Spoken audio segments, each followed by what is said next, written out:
Whether you're a seasoned mariner or just testing the water, your hometown marina has all the info you need to navigate the thrills and spills of the boating lifestyle. Coming to you from our home port of Glen Cove Marina at the beautiful Lake of the Ozarks, host Deborah Wolf joins boating expert Sherry Jackson and Captain Steve Lemons to help you get off the dock and on the water with sound advice from your hometown marina.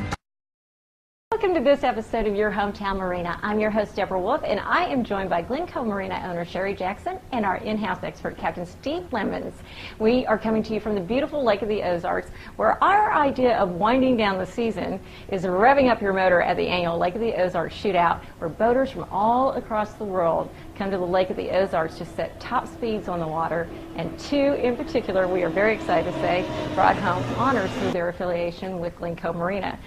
Sherry, you got to be excited about Brad Rowland and, of course, your own Dan O'Keefe. They were fantastic. You know, Brad, he won last year in the pontoon division.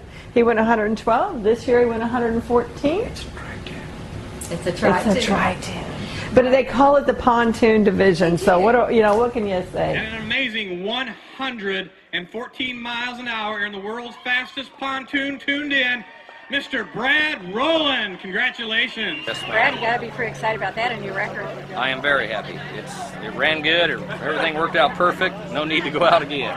Well, there was a time that a tri-tune or a pontoon was never going to come close to that. You're right. I mean, my first boat, it was twins. It was 55, 60. People would see it come down the lake. They were freaking out. But I knew this would work, and it just come to this, and it's working. Actually, just spent a little time with Brad, and he is building a brand new rocket ship for next year. Oh. It is something else to watch that boat go across the water. You just don't conceive it can go that fast. Or 114 miles per hour. That's crazy. It is. In a tri-tune. In a tri-tune. That's crazy in any boat in my book. Yeah. And what's even crazier is Dan O'Keefe, 95 miles per hour. When I realized on a personal watercraft. The record prior to that is his record, and it was 80, so 15 miles per hour faster. 95 is what they actually clocked him at, and that's what his official time is. And that's pretty awesome. You stayed on it at that speed. It was impressive. Yes. You got to do a little bit of that. You participated in the shootout, didn't you, Captain? Yeah, you probably seen me out there running back and forth in my arch tri-tune.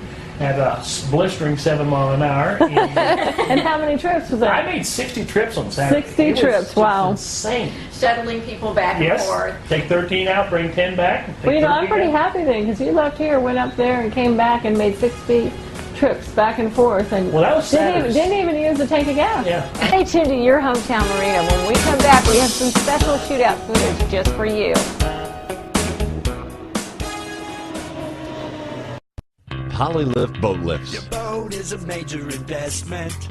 Make sure it sits on a Polylift. When you need a boat lift to raise your boat out of the water, choose the one voted best boat lift at the lake. Choose Polylift. Any size, built with the best quality construction, a lifetime warranty on the tanks, and the service to stand behind it. We don't just build boat lifts, we build Polylifts. We don't just build boat lifts, we build Polylifts.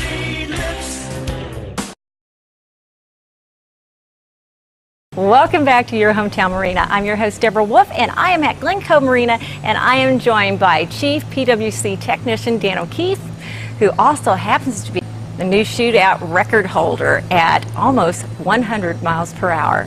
At what point did you know I'm breaking this record by a long shot?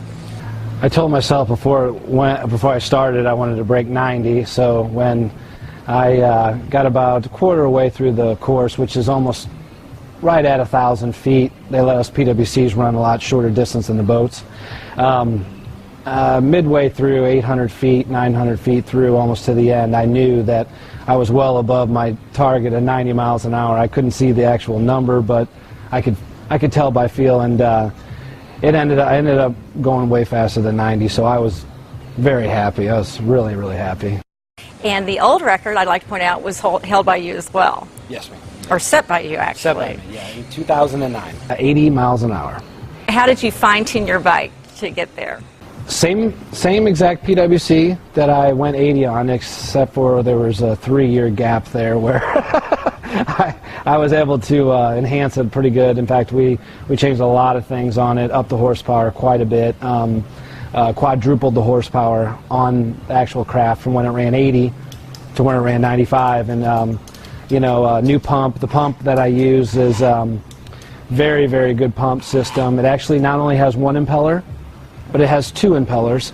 That enabled me to stay planted in the water a little bit better, which also pushed my riding skill to make sure I stayed on it, because it was not glass water, but enough to get it done. You're saying that when you're going those speeds, you really are holding on for dear life. Is that right? Yeah. In a very skilled way. It is. It's majority skill, but yeah, you're hanging on for dear life is a great way to put it. Halfway through the run, you kind of determine, am I going to stay on the ski? Because you're reading the water quite ahead of, probably 300 feet ahead of you. So you're reading the water going, okay, I think this is going to work, I think this is going to work. It's a little ritual I always believe in. You always look out far ahead of you, so then you know what you're coming up against. Because PWCs, they don't just stop on a dime at 95 miles an hour. So you're processing a lot of information very quickly when you're out on the course. Yes, especially that course. That is a rough patch of water. I am tickled pink, delighted to be to have run 95 miles an hour. Our GPS said 98, but you know, I'm not bickering. I'm happy. It was a rough ride and well worth it. You acknowledge how dangerous it really is. Your skill level of riding has to be there, and what people don't understand is if you're not a skillful rider, safety comes into play, and then you can get injuries, and nobody wants to get hurt. The way these watercraft are moving across the water nowadays, safety is huge. Our life vests are 100-mile-an-hour rated. We wear neck braces and helmets, you know, at the shootout I do, for the fact of, you know, at 95 miles an hour on a PWC and 1 foot to 2 foot chop. The best advice I can give somebody is crawl before you walk. Don't try to set the world on fire. It's the last thing anybody wants to see is anybody falling off a PWC at high speed and getting hurt. Now, speaking of setting the world on fire, November's right around the corner, and you have a big date at the World Championships in November. So we would expect that after that big shootout performance that we should see yet another title.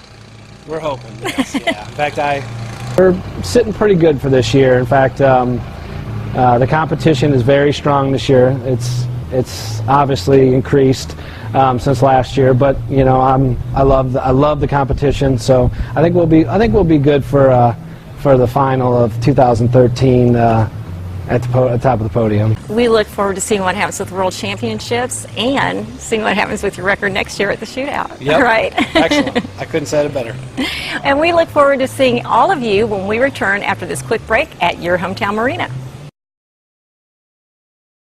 Ozark Barge and Dock has been delivering the best quality workmanship and design on the Lake of the Ozarks since 1988. Designed to provide you with low maintenance and durability, our docks will float you through years of fun and recreation. Even in rough water, you can enjoy the lake like it should be. Contact Ozark Barge and Dock at 573-372-5501 or come visit us at our P Road location just off Highway 5 between Gravois Mill and Laurie. Sit back and relax while our skilled employees use top quality materials to create the dock of your dreams. Very happy. Very happy. Such a completion with having the memorial for Bob. Kind of brought it full circle this time. It did. It was nice. We talked about the Hall of Fame for a few years, you know, and then of course with Bob's passing, you know, we wanted to do something special for him, and it just worked out really well to be able to combine the two and build the memorial here at Captain Ron's for him and for the, you know, the legacy of the shootout and all the Hall of Fame members. I sat over there with Jeff Dorhauer, and it was real emotional. It's great for the shootout, you know, and certainly great for all those people that did everything, you know, all those hours that they put in just to build this thing and make it what it is today. I mean, all I've had to do is just continue, you know, what they started. Something like 800 volunteers on the ground and on the water throughout the event? We believe we had a little over 620, something like that, but it's up about, I don't know, almost 100 volunteers from last year, you know, so the groups just continue to come out and support. I mean, we absolutely could not do this without them. You mentioned about the memorial, you know, and this is an ongoing fundraiser for the shootout for years to come. We have thousands of bricks out there that can be purchased. And you go on the Shootout website. It's really easy. You fill it in, click it. You can pay online.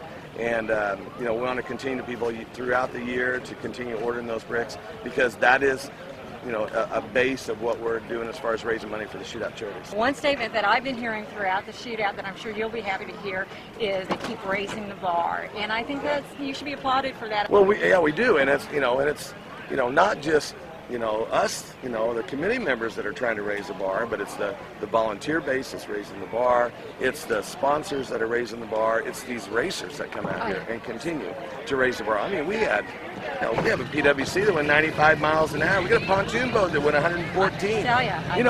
It's incredible, and these guys continue to raise the bar. We want those high achievers, and we've got a fantastic core of people like that. It was great this year in the fact that we had the dedication for Bob Morgan and stuff at the Shootout, which was awesome for everybody. And if you haven't been down there to see the statue, it is pretty impressive. I tell you, Ron Dugan, he puts together one heck of a party. He really does. He does an outstanding job. And he doesn't do it just for the shooter or for the racers. I mean, he does it for the entertainment value for the people.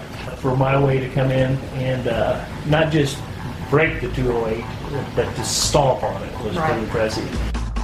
It's the second largest unsanctioned motor event in the world. Thanks for stopping by Your Hometown Marina. You can catch all the episodes of Your Hometown Marina on the Glen Cove Marina homepage at www.glencovemarina.com.